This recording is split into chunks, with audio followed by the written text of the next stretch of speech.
প্রথম দেখায় মনে হবে লাল আঙুর ঝুলছে থোকায় থোকায়, কিন্তু কাছে গেলেই ভাঙবে ফুল।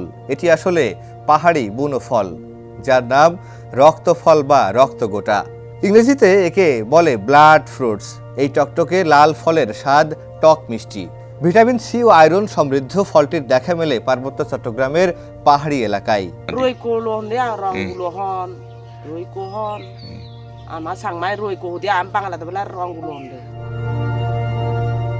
জনপ্রিয়তা ও চাহিদা বেড়ে যাওয়ায় বর্তমানে সেখানে বাণিজ্যিকভাবেও এ ফল আবাদের উদ্যোগ দেখা যাচ্ছে। রাঙামাটির বিভিন্ন এলাকা ঘুরে দেখা যায় কৃষকরা বাড়ির আশেপাশে ও বাগানে রক্তফল আবাদ করছেন। তারা জানান, এই গাছের বয়স 16 থেকে 17 বছর। বীজ থেকে গাছ লাগানোর পর ফল আসে 7 থেকে 8 বছর পর, আর বছরে বিক্রি 50 থেকে 60,000 টাকা।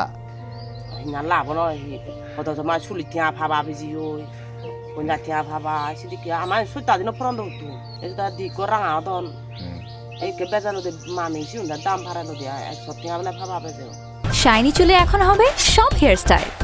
সিল্কোর দ্বিগুণ শাইনি চুল প্রতিদিন। পার্বত্য চট্টগ্রামের বিভিন্ন প্রাকৃতিক বনে ও বনের আশেপাশের অনেক গ্রামে রক্তফলের দেখা মেলে।